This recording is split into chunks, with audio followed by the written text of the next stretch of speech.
I started in the insurance industry when I was in college. I needed a job. They hired me to move their offices.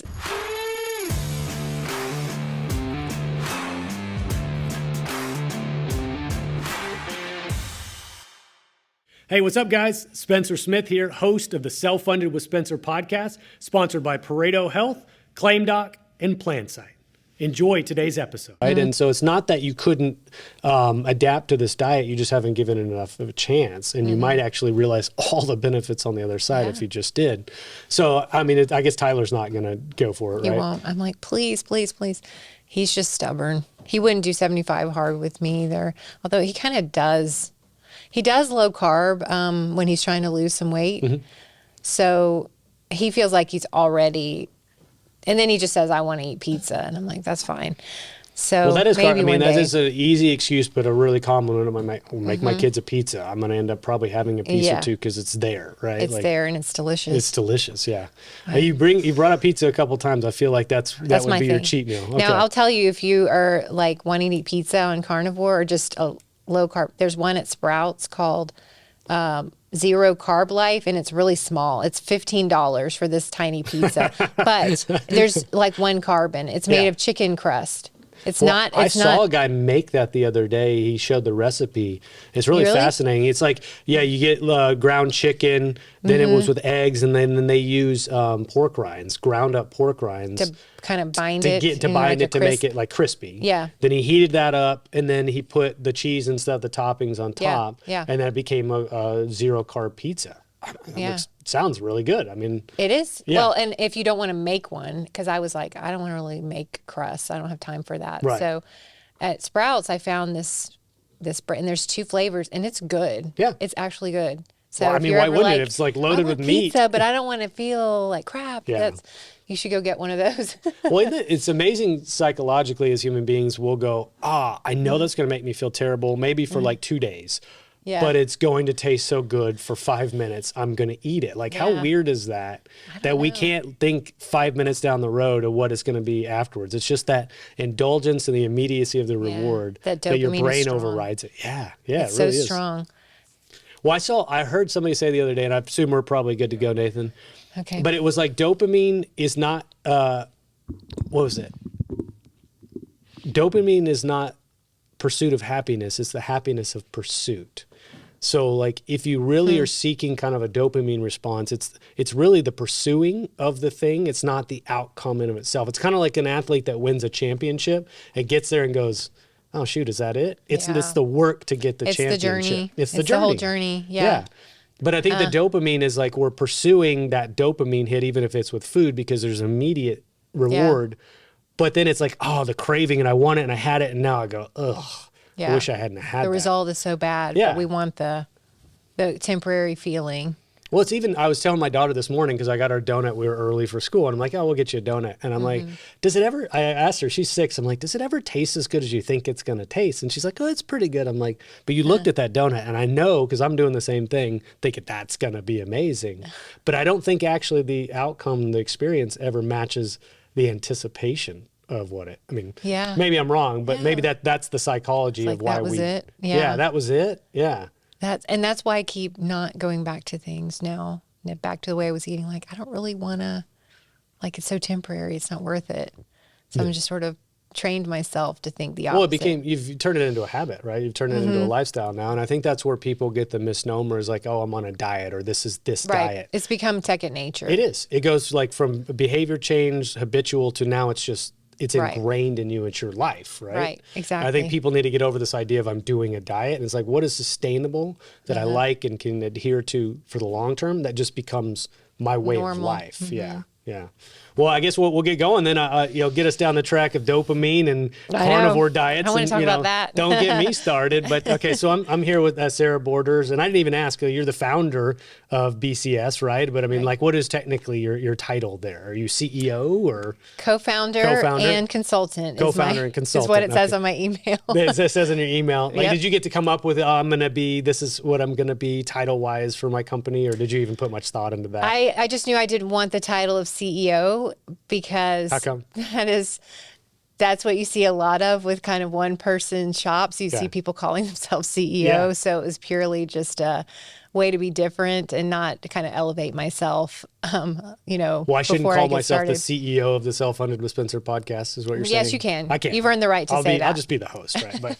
But to Sarah, today I think we're going to talk all things compliance. I actually kind of covered it a little bit last week, but we talked a lot of CAA. We're going to talk holistically about compliance today. And refresh me again, BCS stands for Benefits Compliance Solutions. I was going to say, what did I say earlier? Systems, right? And yeah, I think like I said that. systems. I'm like, I'm going to screw this up.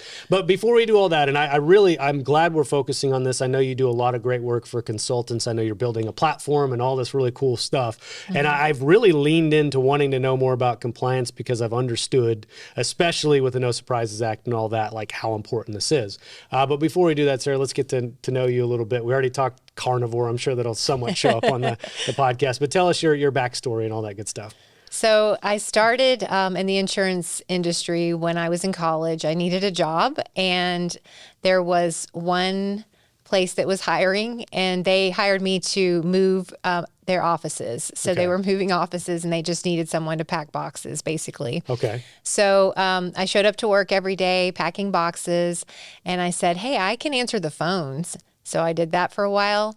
Then they asked me to do quotes. So this was an insurance broker, an employee benefits broker. Okay. And so I started kind of the old school running quotes with carriers and putting in the numbers into the spreadsheets. Yep. And then before you know it, I was an account manager, an account executive. So that was 2006. And so it's been over 17 years now that I've been in the benefits industry. So I was an account manager for about a decade. And then, as we know, the ACA came into law in 2010, but it started really to affect clients about 2014. Okay. And when that changed, that huge shift in our industry happened, then I was sort of tasked to learn about compliance because this was a new frontier for us. Okay. And to my surprise, I loved it. I thought it was really interesting. I really wanted to focus on being an expert in the field and helping employers to understand what it is they need to do, how do they stay out of trouble. And they were looking to their insurance brokers and consultants to make sure that they were in compliance. Mm-hmm. So I turned my attention solely to compliance probably around 2015. Okay. And I shifted from being an account manager to solely compliance. And I went to work for a large firm on the benefits compliance team with the ERISA attorneys, the DOL investigators or former DOL investigators. And they sort of showed me everything. They taught me. Well, I would say it takes a special mind to like compliance, but to, to enjoy it, to be successful at it. What was it about it that attracted you? You said you found it interesting. What about it was interesting to you? I enjoyed reading the regulations. I know that sounds a little strange, but... Well, did you secretly want to be a lawyer at some point in your life? No, not at all. Not at all. I feel like it gave me the opportunity to figure out a problem. So it felt like learning something that most people don't know and being able to translate it into normal layman's terms where someone could actually understand what does this mean in practice. I just liked the opportunity to do that and to help people and figuring out complex rules. That was satisfying to me. So you enjoyed the puzzle almost, like solving the puzzle. Solving the puzzle. And each question, how do I do this? Or we did this incorrectly. Can we do this? Or how do we get away with this? It was like a puzzle to be solved. It's a riddle. Well, you had a really interesting, the entrance that you described into the insurance industry. I know a lot of us, or the majority of us, it was accident, right? The fact that you started moving boxes and helping somebody move an office. How did you make the connection in the first place? Like, how did you find that they were moving offices and they needed somebody to help? It was purely a friend of my dad's. Okay. Had someone that needed help moving boxes. And I remember in the interview, my boss, who became my boss for 6.5 years, but at the time he said, this job pays $8 an hour. It's temporary, and you might not want to wear those kind of clothes because they're going to get dirty. And I was wearing business Well, did you have clothes. second thoughts, or did you go, oh, okay, this is cool. That's fine. I need a job. I said, I need a job. And then in my mind, I thought, they're going to keep me on because I can be really good. I can be a really Well, good did you have that employee. mentality? Like, I'm going to go in and show them that I'm capable, right? And I did. Yeah, that's awesome. Well, clearly you did. When did they come to you and go, hey, sir, I think you could work for us, right, full time? Did you do something specifically that you said maybe, hey, I could answer the phones, but was it initiative? What was it about it that they latched onto? I think, for one thing, I showed up every day in work clothes. I did not ever wear jeans or T-shirts like they told me I probably should. I wanted to dress for the job. My dad had always taught me that, and my mom was in the same career for her whole, lifetime, or her whole working career. And so she always dressed professionally, and she led a team of people. So I learned just by watching them that I was supposed to look the part. Yeah.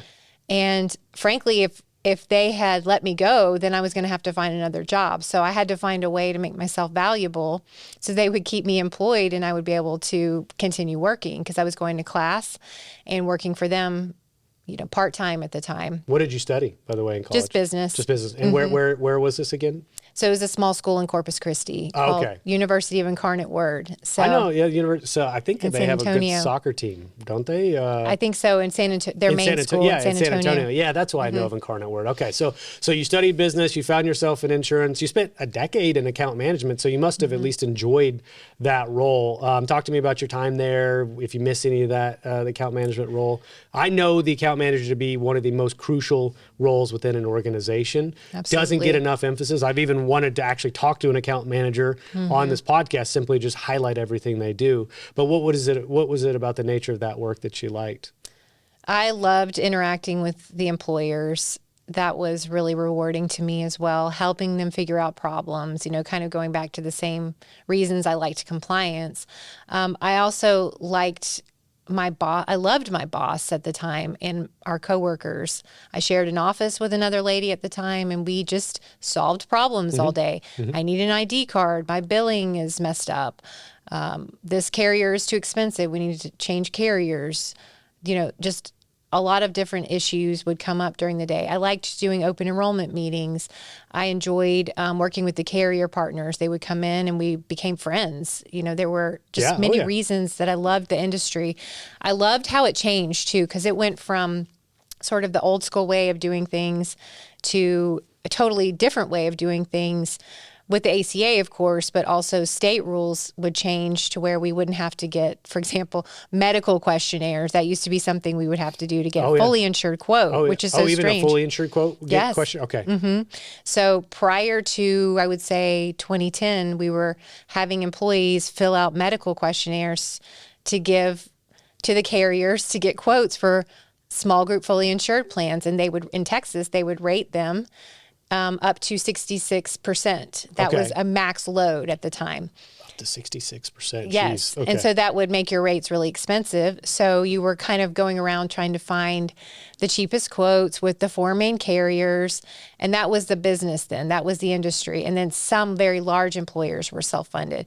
But then as I continued to work in the industry, we saw the adoption of level funded plans because mostly of the ACA, but even before that, because United Healthcare in particular had come up with a way to look at claims data that had to be given to employers in the state of Texas. Yep. So just interesting industry trends, mostly motivated by the law to allow employers to gain more access to their claims experience, drove the industry in a different direction. Yeah, when I look at the role of the account manager too, just to expound upon what you're talking about, is sometimes I'll talk to young guys or gals even in this industry. They're like, I want to get into consulting, but they're 22, 23. I'm like, try account management first, right? You go learn the business, actually do the things that you're going to sell eventually strategy wise. That way you know what can be done and what is possible, but also you've done it from the other side. So when you go and communicate to a prospect or an employer, you can provide that assurance because you've actually done it before. Right. I think it's such a great role. Sometimes obviously folks will do that for their entire career, but I also do think just like I learned finance in numbers before I got into self-funding, and the foundation of understanding reporting and the way the dollars move and stop loss prepared me to go out and sell stop Yeah. loss. It's such a great place, especially for folks to start as well. But then when did you shift? You shifted to compliance after about a decade. You weren't doing it on your own just yet. So within the agency, I think you said you moved to a larger agency. Kind of what was your role for them in compliance?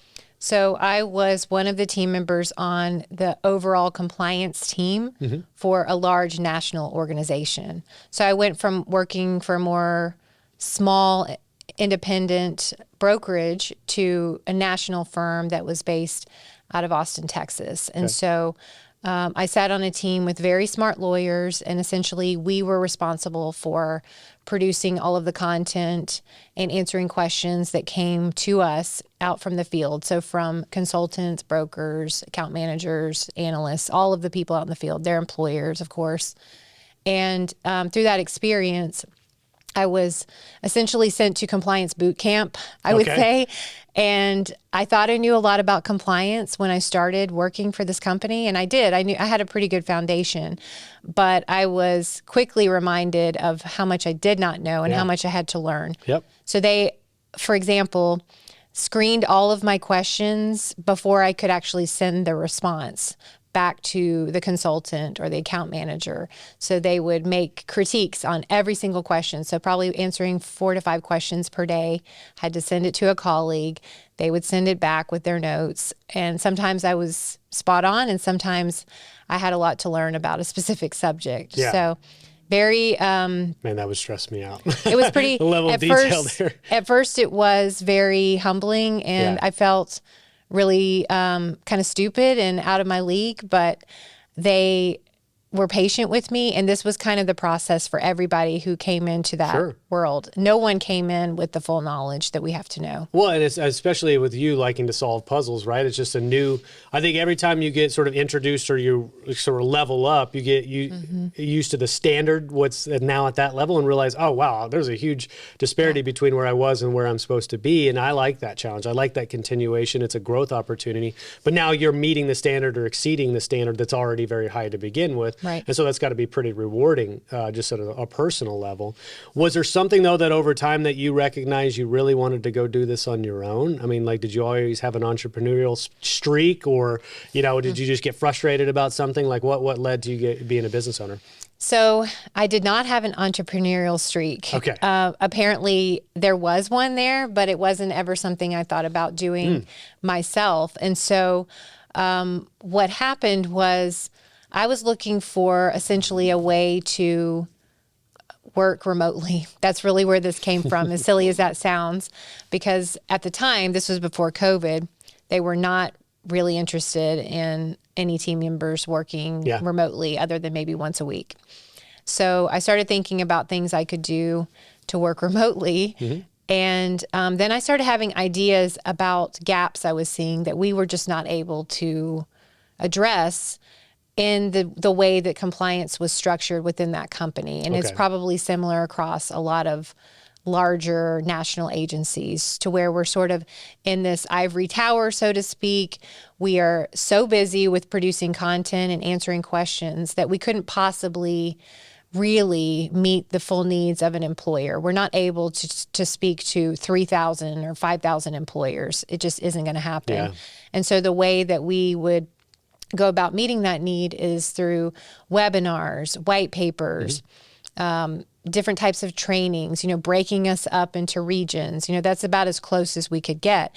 And so it was born out of the frustration to not actually be able to help in any meaningful way an employer to be in compliance, because they were left to sift through all the information that was being fed to them. Right. And the consultants and the account managers had a pretty good understanding, but they were busy doing their jobs, and their expertise lied elsewhere. So the communication gap between the compliance consultant and a simple employer who's maybe not the biggest client they have was so large that I wanted to find a way to bring the employer closer to the subject matter expert in a way that was repeatable and scalable and effective, efficient. Yeah, I mean, it sounds like you just simply recognize an opportunity.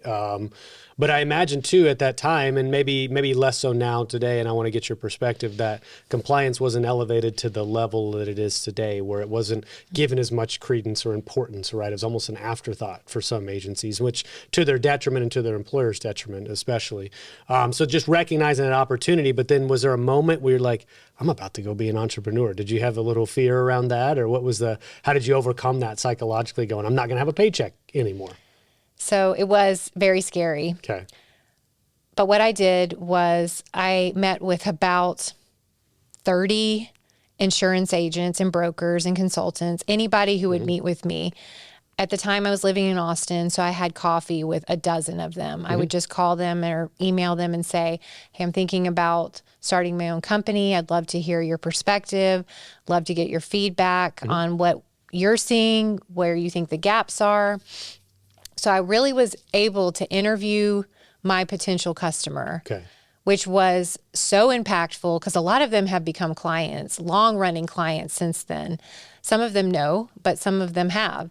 So I would have coffee, I would take calls, and I was doing that almost every morning for about 3 months. I remember just every single morning going to have coffee with some Well, I'm sure broker. you got great feedback, but you probably immediately found, oh, these people might actually be willing to pay me to do this for them. Correct. Right? Yeah, Some of them said right away, if you could figure out how to do that, I will hire you. I will hire you. Yeah. So that eventually did bear fruit. So it was really important to me that I understood what people were actually willing to pay for so that I could support myself and support our family.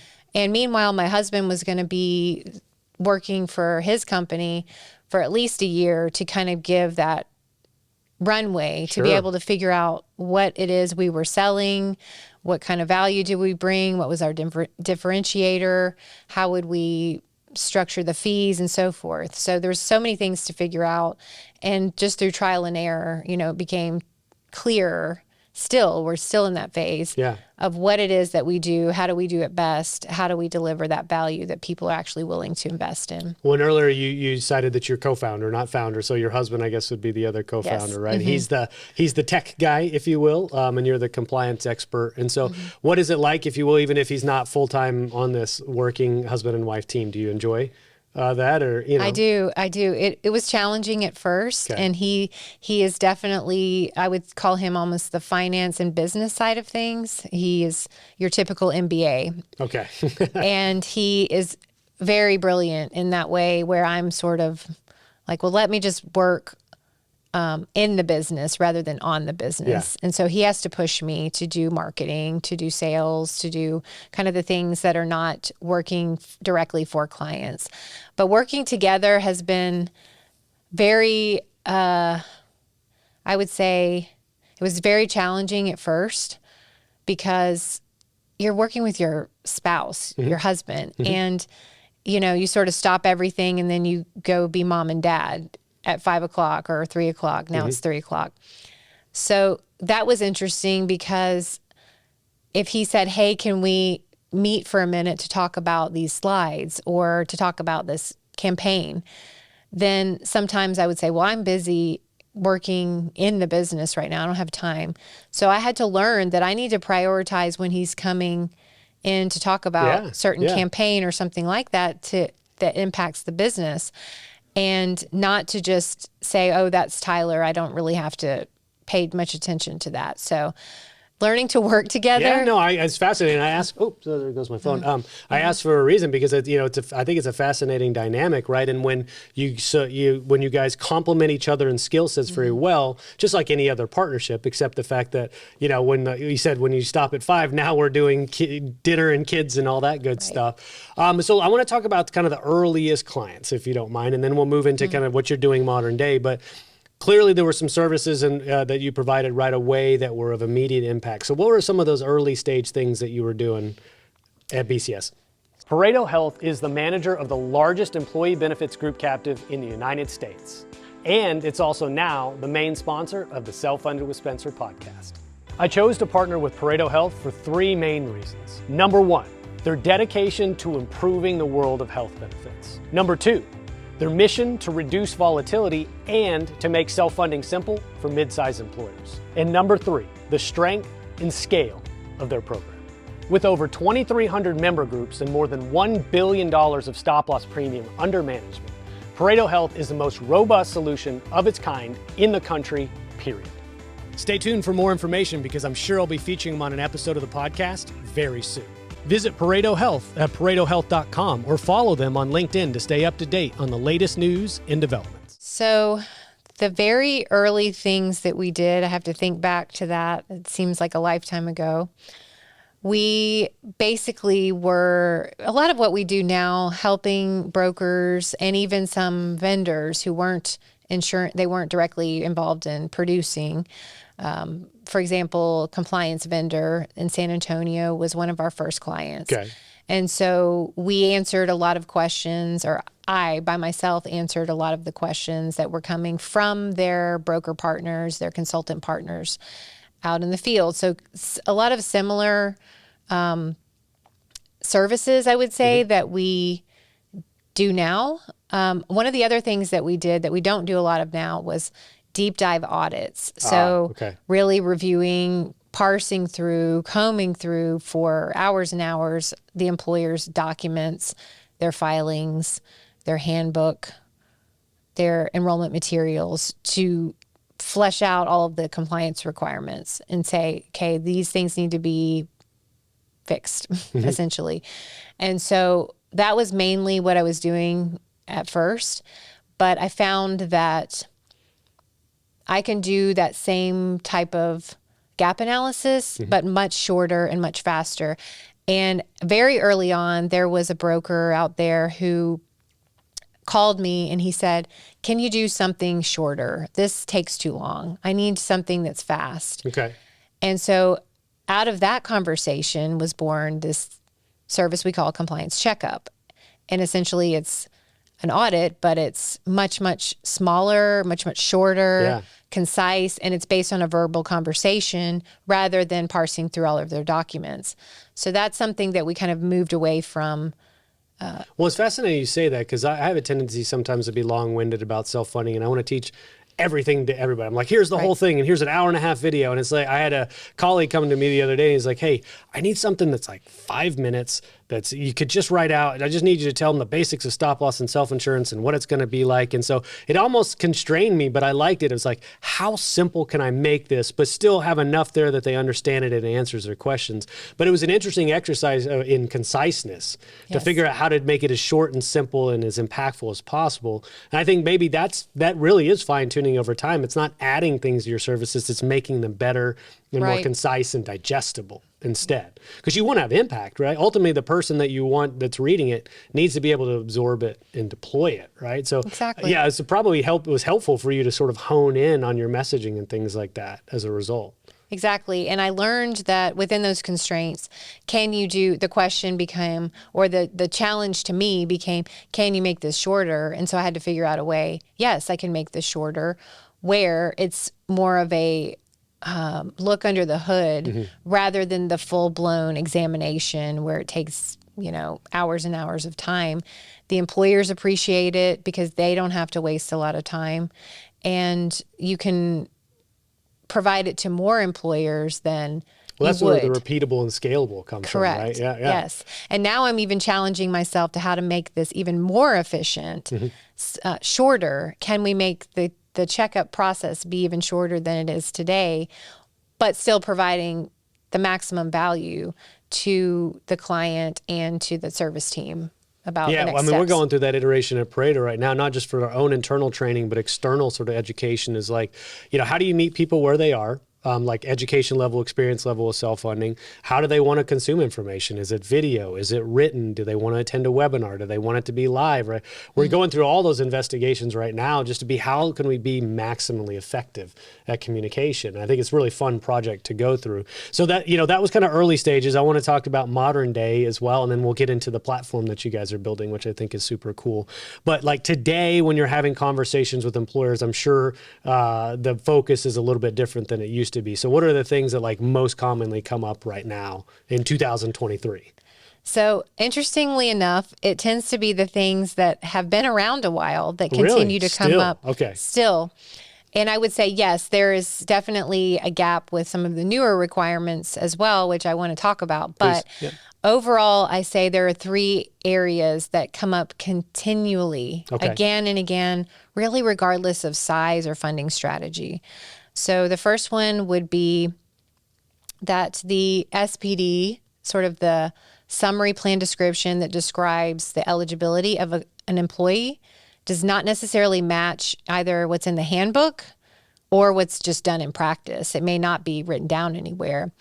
And this is particularly, this is concerning because if an employee is not eligible for the coverage that they're receiving and they're still on the plan as an active employee, and maybe they've gone out on some kind of leave of absence that is not FMLA, and there's no other state rule that applies, kind of holding their benefits in place, then they are just left on the plan and can be seen as an ineligible employee or ineligible individual, and stop loss could deny their claims. Really? Okay. Yes. And so if any of you work with self-funded plans, as I know you do and a lot of your listeners do, you will get a form from the stop loss carrier asking them to confirm how it is that this individual is eligible because they see red flags. Yep.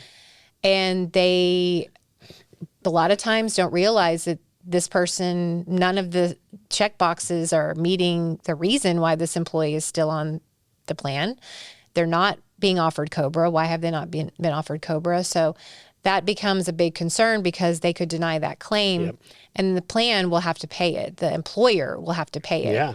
And this could also happen with like life insurance. If they pass away, God forbid, while they're out on some sort of leave that's not held, holding their eligibility in place, that person's spouse is going Could to have that claim denied as well. Yes. Ooh. And the employer would absolutely have to pay that claim most likely. Okay. So then they would eventually be found liable because of their non-compliance, and therefore the employer pays the policy. Maybe amount, they were communicated that they did have this coverage when they did in fact not have this coverage because the insurance carrier says that's against our contract or against our eligibility rules that you agreed to by purchasing insurance with us.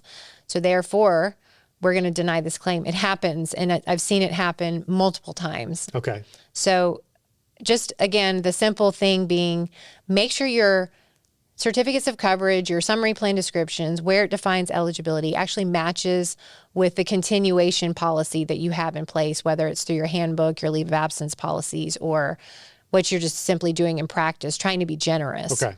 That generosity can come back and backfire. Absolutely. In other words. So that's number one. That's People number like one. lists. So we got a 3-point list. So that's number one. What's number two? Number two would be misclassification of workers under the ACA. Okay. So the ACA gives specific definitions of who is to be offered coverage. They must be offered coverage if they're full-time employees working 30 or more hours per week or 130 hours per month. Okay. Everybody knows that definition.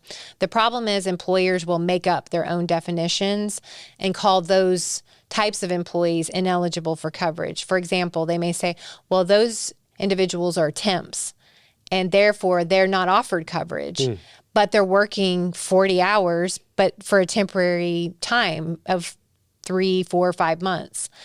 So under the ACA, there's no definition of a temp employee. That doesn't exist. So they have to either be offered coverage or tracked in a look-back measurement period. There's really only two ways to treat all employees, essentially. Okay. So there's no situation where they can just be outright excluded from coverage.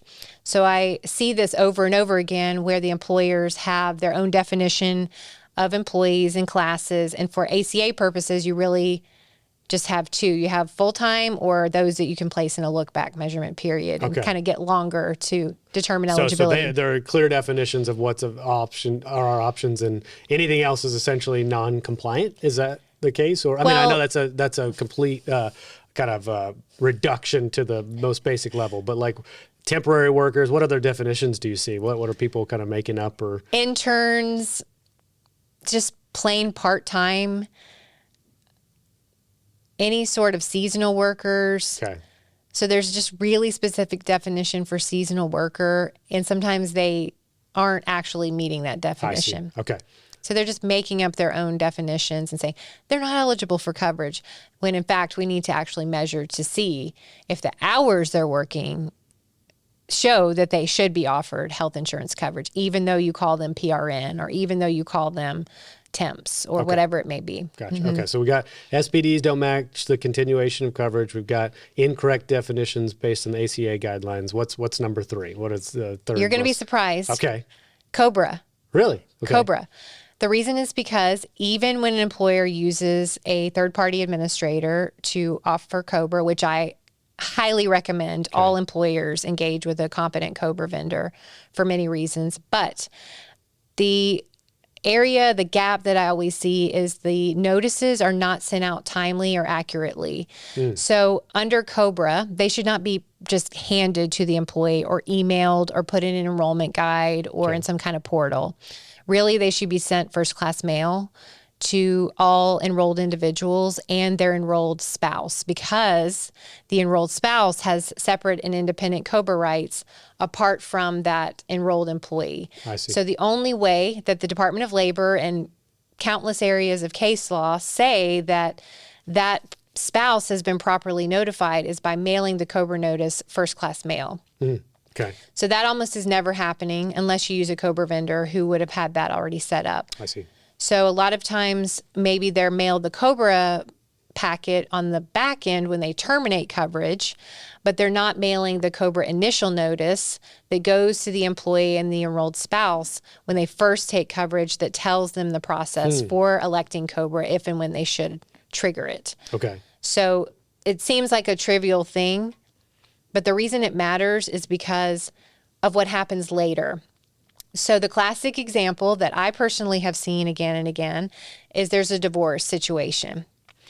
So there's a divorce, they take the person off the plan, they probably don't tell them that they're taking them off the plan. They just know they want to stop paying for their ex-spouse. Yeah. And they should take them off the plan. Well, nobody told the spouse, nobody told him or her that you're off the plan.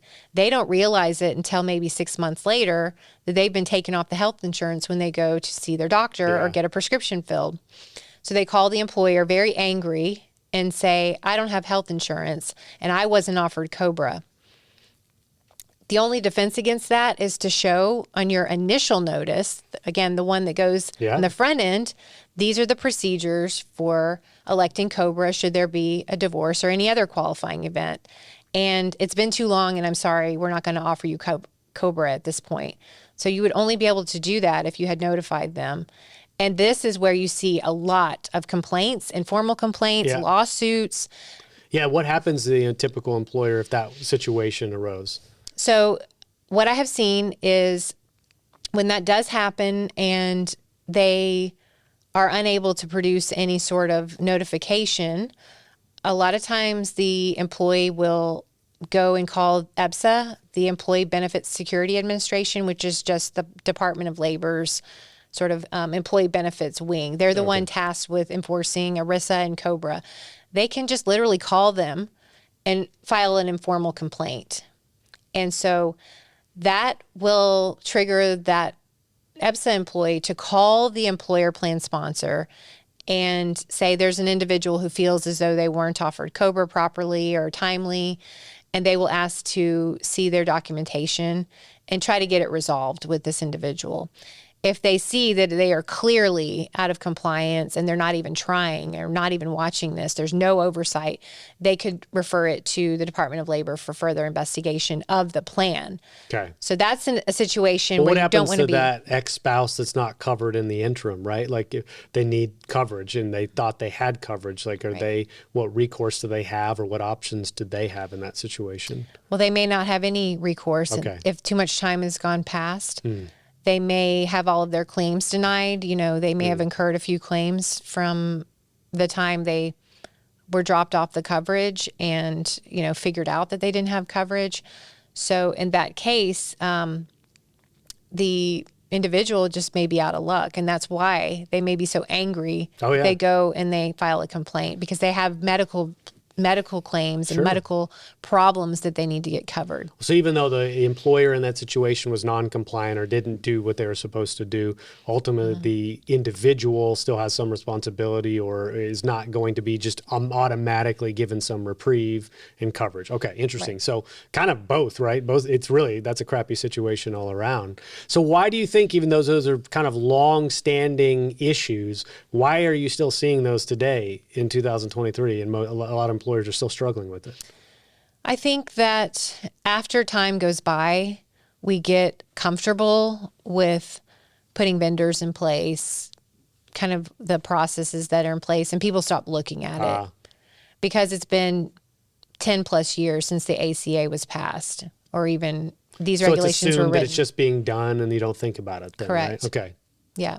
I think with the instance of Cobra, the belief is always that I hear over and over again when we bring this up is, well, I use a Cobra vendor, or that's the carrier's responsibility, or aren't you guys doing that? It's just a matter of no one's ever identified, first of all, that this was a requirement in the first place. No one knew that.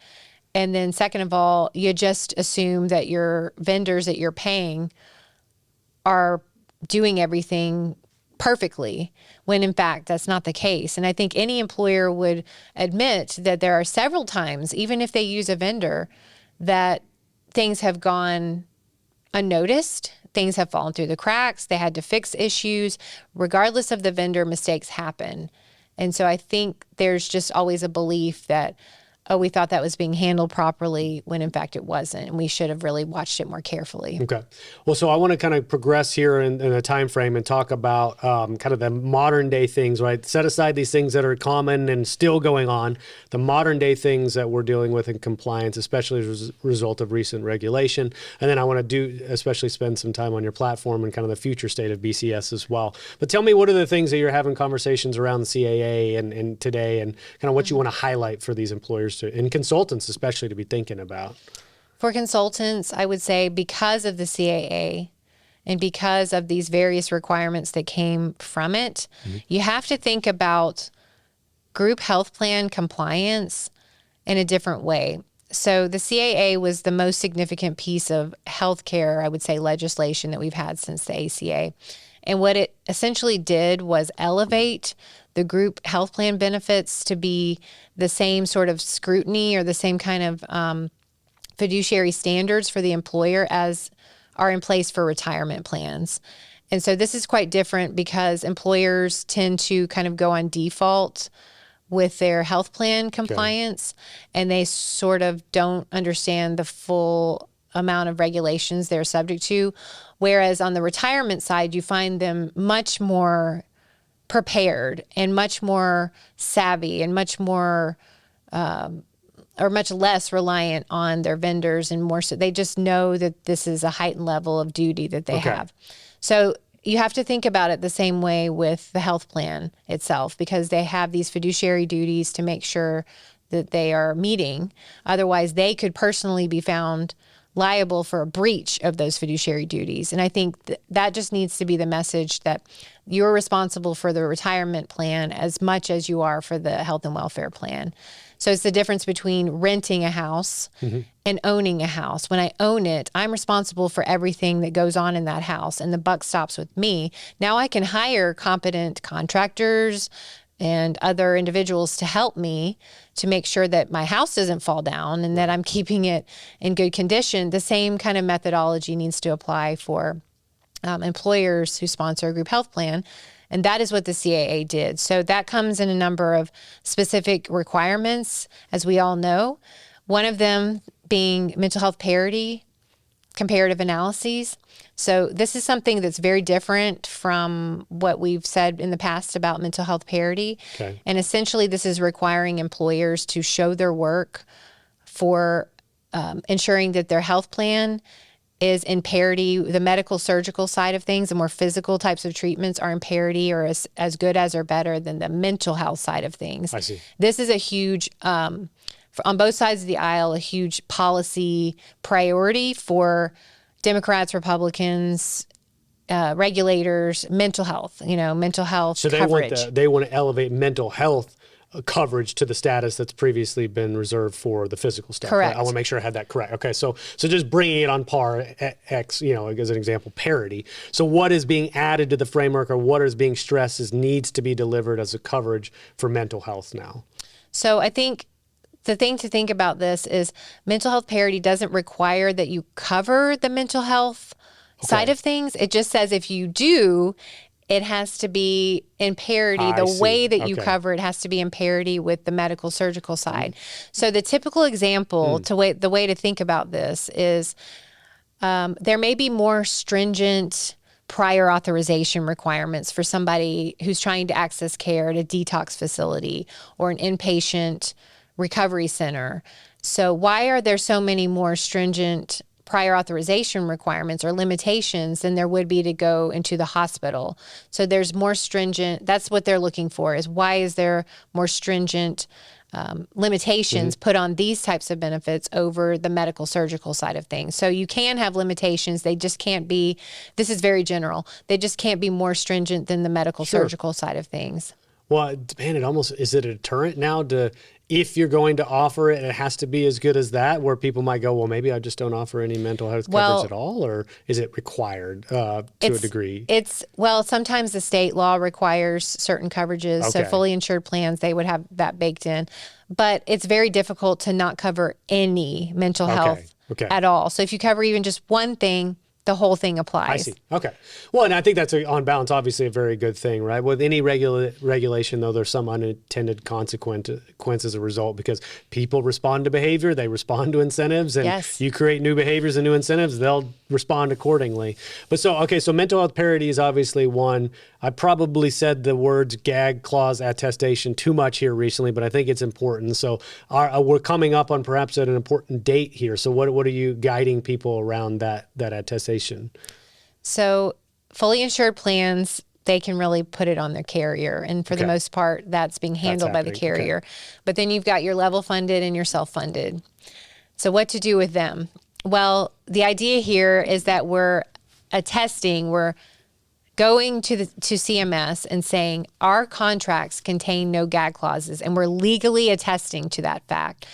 But can a self-funded plan actually confidently attest to the fact that there isn't some sort of gag clause if they've never even looked at their contract or don't have a copy of it? And so again, with the fiduciary duty here that we're talking about, they have to know what's in their contracts and be much more careful with the language that they're allowing and that they're signing for. So with the gag clause attestation, most self-insured plans, TPAs are not going to attest on their behalf, nor should they, because again, it's like I own the house. I have to be the one to attest, not my vendors that I hire.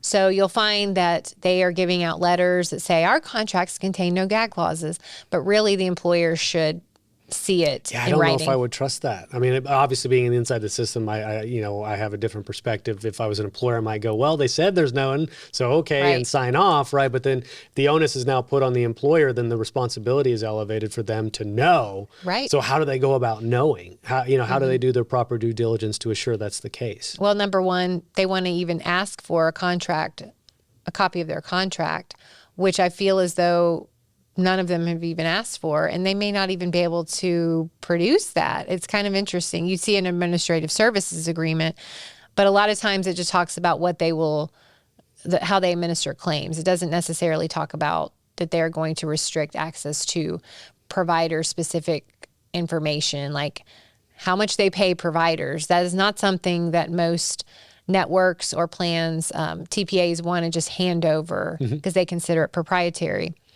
But employers need to be able to see those costs to be able to make determinations about their plan and costs and so forth. If they don't see the data, how can they make those determinations? Right. So there's good reason to be able to have access to that data.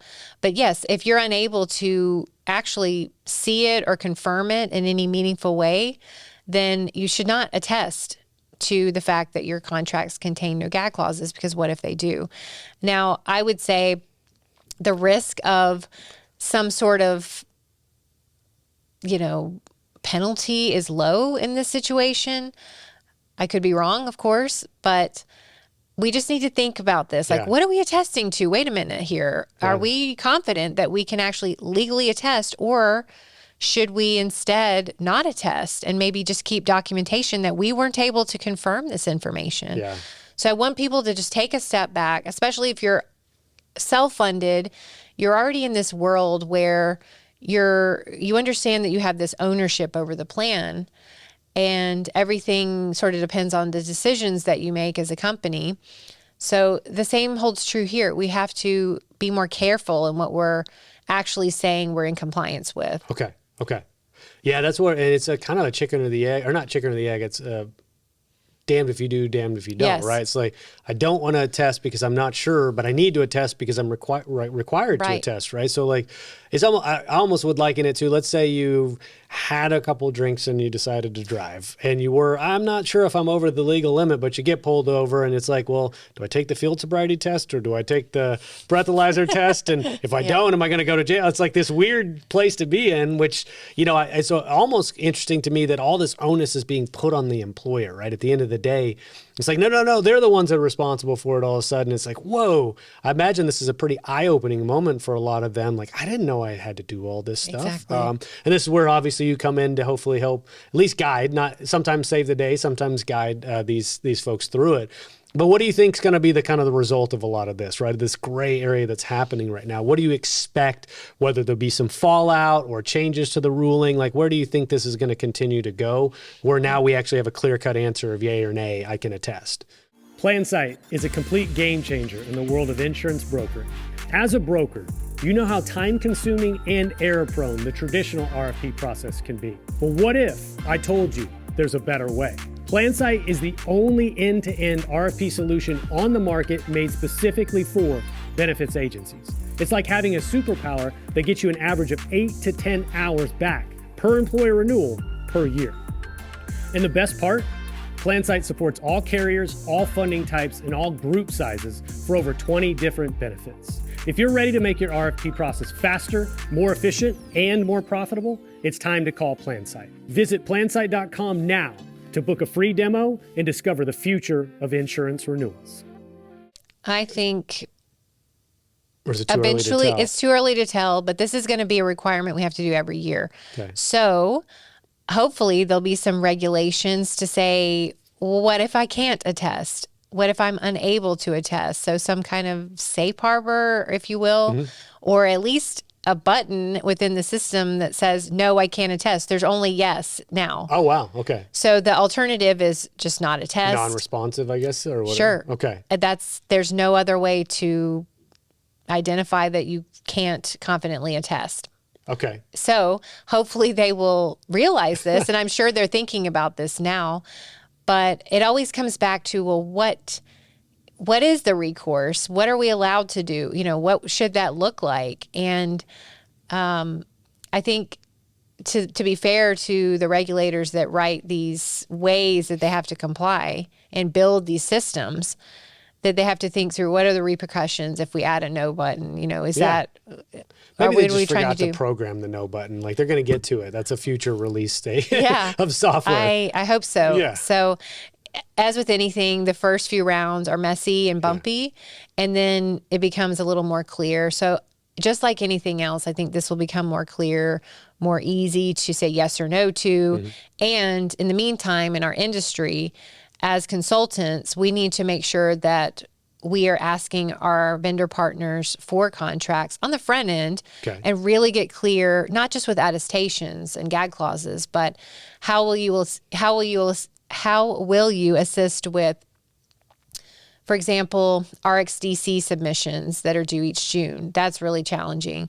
How will you assist with the cost comparison tool, the internet-based cost comparison tool? Yeah. Will you provide the machine-readable files? Are you going to provide advanced EOBs? What are our ID cards? Like all of these things that are packed into the CAA, that just needs to be discussed and identified on the front end rather than it being this reactive thing of, okay, what are you guys doing? We've been with you for a few years, and then everybody's sort of scrambling, trying to figure this out. So it'll just kind of Well, and I become more would say methodical. on balance, I'm not a huge fan of new regulations or additional regulations being applied on businesses. However, this one is one that I think if it plays out properly is actually going to be a big benefit to the Yes. industry. Like, so more exposure of some bad practices, more exposure of some hidden compensation, more data at the fingertips of the employer, shopping tools, like you said, at the fingertips of employees and members that need to go find critical care and can do so in an intelligent way and make good decisions that benefit them, that benefit the plan. I mean, I think I can see this if it plays out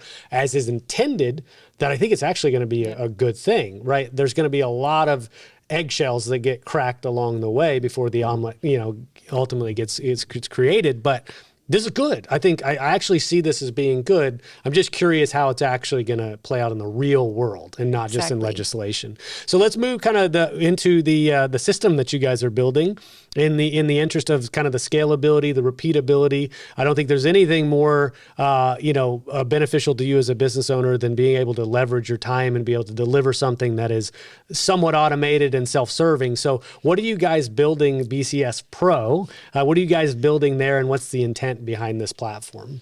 So I had a vision to create a system that would be largely driven by an account manager or maybe even a producer, but mostly the service lead.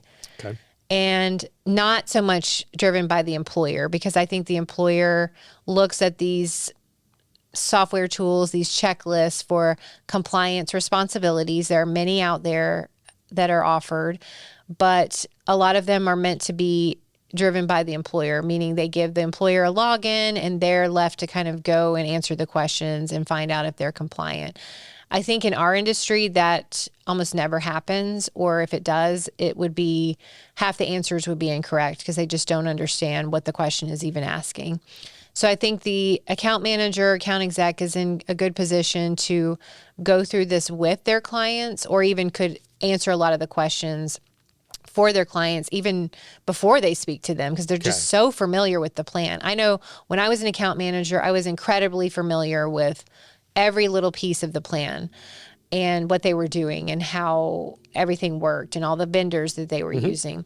So I was in a great position to be able to just continue the servicing of a client by understanding what it is I can help with compliance. So that's what the software tool is designed to do, is identify gaps, but also to create action items that the account manager can drive and kind of dole out to the employer. So they're driving the process rather than giving the keys over to the employer, who is left really lost and then nothing gets done. Well, is this an extension, if not a modernization, of your checklist that you've been providing? Where now it's like a guided checklist online, and it's the ability to self-report and self-serve. Is that kind of where this comes from a little bit? Okay. Yes, the idea is to try to have a system that duplicates in large part what we're doing with the sort of hand-holding of a client and their account executive. Well, did you ever think you were going to be in the software world? Absolutely not. Okay, yeah.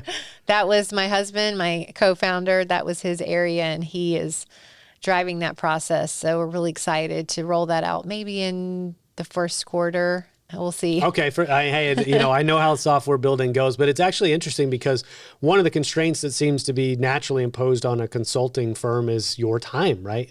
Your expertise and your time is limited. You have 24 hours in a day, just like everybody else. So you could either hire more consultants and pay more consultants to trade that time for the revenue, or like you're doing is sort of shifting focus on a system that employees and their consultants, or employers and their consultants, can ultimately interface with themselves. I think it's a brilliant move. Obviously, the development, the evolution of software takes time. And so it sounds like you've got some early stage adopters, right, that are sort of helping you in that development phase right now.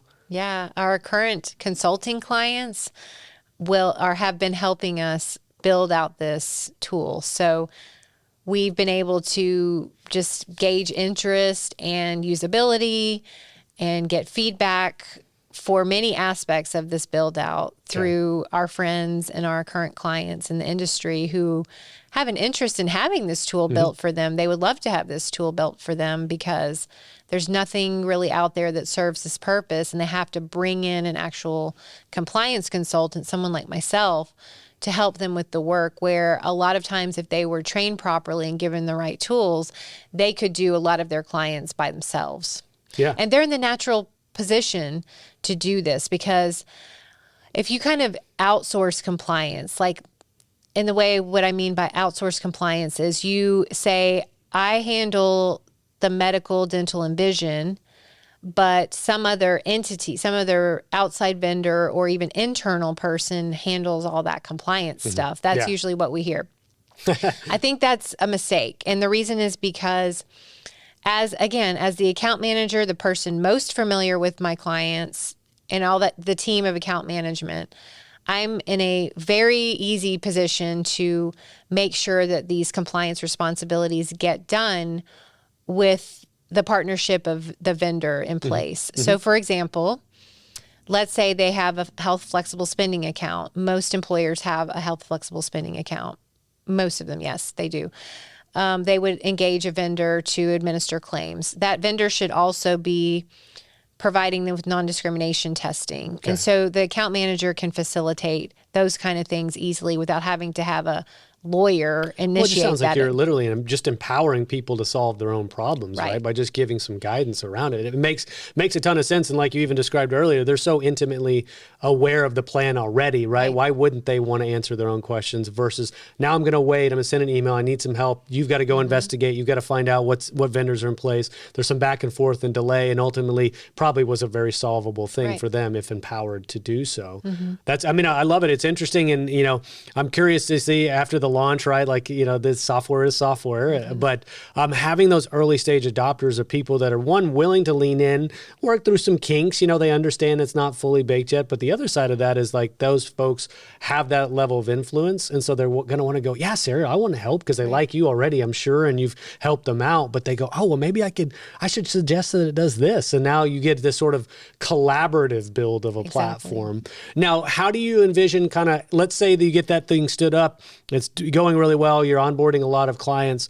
Do you sunset the consulting side a little bit, or do you hire, or how do you manage both sides of the equation in the future? I think we'll have sort of two different silos, if you will. The consulting side, where I will have a team of consultants larger than we do now. We have a number of consultants, but just more as we grow that can be that compliance department, so to speak, that person or persons that they reach out to for help and support and answers to complex questions, and getting on phone calls with groups that have let someone stay on the plan for a year, like we were just talking about. Yeah.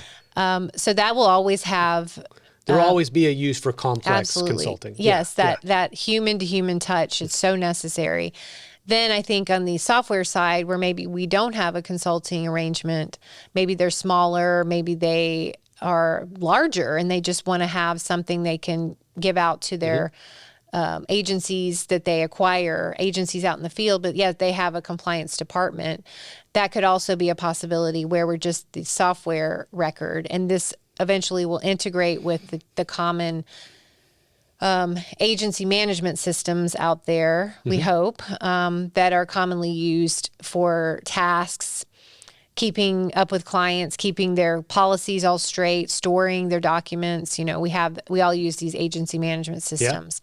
And so to be able to integrate the to-do list with the agency management system to create a number of tasks or to-dos or activities, however they describe them, just cuts out so much work. So my hope is that we have a large portion who are just the SaaS customers, and then we have a side that's full-blown consulting, where they, of course, will also get access to our software just by nature of being with us as consulting. It's a brilliant 1-2 punch, right? And I think this is where the world is going, right? Is like having systems that empower people to solve their own problems, right? Or guiding them through. Like from nutrition apps to, I mentioned obviously PlanSite and RFP software. Everything's moving towards kind of subscription-based platforms that empower people to be really dynamic, right? And to make them more productive and all that good stuff. Our industry is just a little bit laggard in that regard of getting there, catching up to technology. But in the interest of kind of closing out the podcast, and as we're already moving towards kind of future looking discussions. So, assuming we'll set aside, the success of BCS Pro, which I assume it will definitely happen. But like, what is your line of sight on the future of compliance in general? Are there things that are imminent, that the things that you're waiting on? And then maybe give me your perspective on kind of how that interacts with just healthcare in the United States in general, which is a huge can of worms to open, but I'd love your kind of perspective there. ClaimDoc is a medical claim auditing and member advocacy company. We provide fiduciary services to employer-sponsored benefit plans, and allowing them to create an environment where we ensure that the benefit plans are being charged in a fair and reasonable basis. My business is basically people, and it become a real simple transition. We thought it was going to be far more complex. I've saved, we'll say, hundreds of thousands of dollars. I could not say enough about ClaimDoc. Right. So I think, as we've talked a lot about already, the CAA and its numerous requirements, those are first and foremost the things that employers and their consultants need to be thinking about, because they're so new, and you want to be the one talking about them and not your competition. Because your competition is going to have webinars and send them things, and you don't want to be the one who hasn't talked about these things. Well, didn't you have consultants that use even compliance as like lead generation tools and having a lot of success? I mean, I would say it's not surprising, but it kind of is surprising simultaneously that that's the case. Yeah, absolutely. So with our clients, we sort of asked them to go back and look at their prospect list that went through a checkup, a compliance review with us. Again, this short compliance review that we offer to our clients, our clients are employee benefits agencies, I should say that. Walked through 18 of these checkups over the last 12 months with one particular producer that we work a lot with. And I knew we had done a lot, but I asked him to go and let me know, well, who converted to a BOR? And he said that after looking, 14 of the 18 had converted to BOR. That's astonishing. It is astonishing. And this is not something that I had anticipated or planned on, but that is the result of really smart producers who have realized, hey, this is something our competition isn't really leading with. Yeah. We're throwing it in our capabilities as a slide or two, or it's on our website and it still is talking about the ACA being a brand new requirement. It looks a little out of date. And so I think those who have latched onto this realize. Well, there might even be my answer, right? It's not so much what regulations are coming down the pike. The future of compliance is using it as a prospecting tool, an effective one, and for good reason, right? It's not a lure, it's not a shiny object. It's like, this is important, you need to think about it. And when you actually show employers your work and why, they go, you're right, I should be thinking about it, you're hired, right? That's a really interesting shift in the dynamic of kind of that prospecting process. So maybe that's my answer right there, is more consultants need to be using this to prospect with. Yes, and if you're only talking about cost, which again is super important. It absolutely is. But there's other areas that scare employers and keep them awake at night. And I'll just say that I hear this a lot. Well, I don't want to scare employers just to get new business. And I would counter that with, that's true. But a friend of mine says, we scare because we care. And it's not about being scary. It's about showing them things that could actually cause them to have a lawsuit, a penalty, an informal complaint, just a disgruntled employee, or just spending a lot of hours trying to fix an issue they didn't even know was a problem in the first place. So there are real world impacts to them that you are bringing them, you're making them aware of so that they can fix it so that it doesn't happen to them. Yeah. Because these things do matter. So it's not about scaring them. It's about showing them what they need to know as their strategic partner. But it's an effective way to communicate. I mean, I think we I do kind of Pareto, kind of self-funding and big picture and why self-funding. Part of the problem is, or part of the kind of talk track is establishing the problem and establishing how big the problem is, and if you do not change, how big that problem is going to be in the future. That's not so much a scare tactic as is, hey, let's actually look at reality for a second, and this is the long-term conclusion of not doing anything or remaining status quo. So I'm with you there. I mean, it's one thing to scare somebody and really drive fear and say, if you don't hire me, you're going to be sued. You know, like that's one way to go about it. But if you're simply leading them with information they haven't had before, that's making them draw their own conclusion as to what's possible or what will happen if I don't do anything, that's not a scare tactic. That's simply just effective communication. I'm curious though, we probably got to wrap up here in a second, but like big picture of healthcare, obviously clearly compliance is playing a bigger role nowadays, but what do you think, if you had a crystal ball 5 years from now, the impact of these types of legislation, will it improve our industry at large? So the answer I think is yes. Okay. And because the CAA, all of these transparency rules, it's in the name. They being the regulators and the members of Congress, find it very important that we understand the cost of the care that we're purchasing through insurance. And we all know this, that it's a hidden cost. Nobody knows what anything costs in the traditional model. And then by uncovering those costs, only can we know how to make decisions, whether it's at the employee level or the employer level. If I don't know how much something costs, I can't have any impact on the amount I'm paying. And I have experienced this firsthand just shopping with cash pay, being able to buy a surgery or pay for a surgery through a cash pay system rather than going through insurance. Very, very different experience. I loved it, actually. So the idea is being transparent. And of course, included in that is this idea of mental health parity and the sort of appetite within Washington, particularly, that's driving policy decisions to not only make it more transparent, but to make sure that mental health is covered appropriately and that the barriers or the access to care are removed or lessened. So I think transparency and mental health parity, from any sort of DOL presentation you listen to, they talk about these two things a lot. Okay. And so I would focus on those aspects of it. And the reason why I think it's going to change our industry is because they're forcing employers to step up for their fiduciary duty and be able to look at their data, again, as their fiduciary duty, to make decisions that supposedly is going to have a overall aspect of lowering the cost of healthcare and lowering the cost of health insurance. Meanwhile, making sure that their employees have the access to the mental health side of things. But overall, this idea under the CAA, again, of it being a fiduciary duty similar to retirement plans, is you should know what's going on in your plan so that you can make better decisions about it.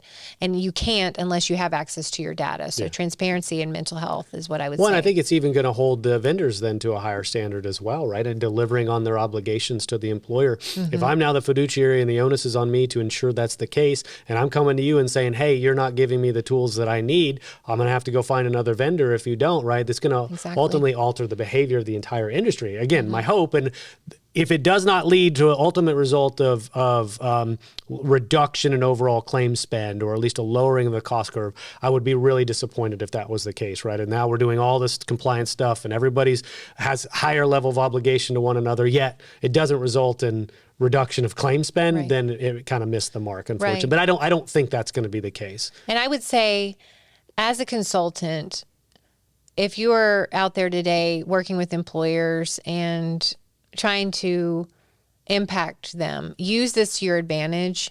Don't look at it simply as a check at the box. Oh, we did our attestation. Oh, we did our RxDC submissions. Yes, that's part of it. But realize the spirit of this rule and how it can really drive the needle to get your employers to act differently, because they frankly have to. They're forced to. Use that to drive their behavior, and that will change the way that the TPAs, the vendors, the pharmacy benefit managers, all of them will have to react to what you're demanding as a consultant, rather than checking a box and just thinking of it that way. Like, for example, if I go to a TPA that I like, but they're not really sure what I'm asking about as far as the CAA rules and to-dos, I would have a conversation with them and open dialogue with them, like, look, this is what's expected of our clients. You guys really have to step up to the plate and help us, or we're going to have to go somewhere else. And if you're threatening to go somewhere else because you simply have to, they're going to take notice and they're going to change their processes, and they can... Especially if it happens often enough, right? I mean, yes. yeah. It will absolutely change their behavior, and they will step up to the plate, but we have to push our vendor partners on this issue. Well, and typically when these podcasts, I'll ask for closing thoughts, but I think that was really nice closing thoughts just then. So Sarah, you did an excellent job. You did it instinctively. I really enjoyed this conversation. Thanks for indulging me and going deep into the power of compliance and the necessity of compliance. So let's reconvene maybe a year or so from now and see how the launch of BCS Pro went, and hopefully it'll be all good things. But I wish you luck, and please tell Tyler I said hello as well. Thank you, Spencer. Thanks for having me on. My pleasure. Bye.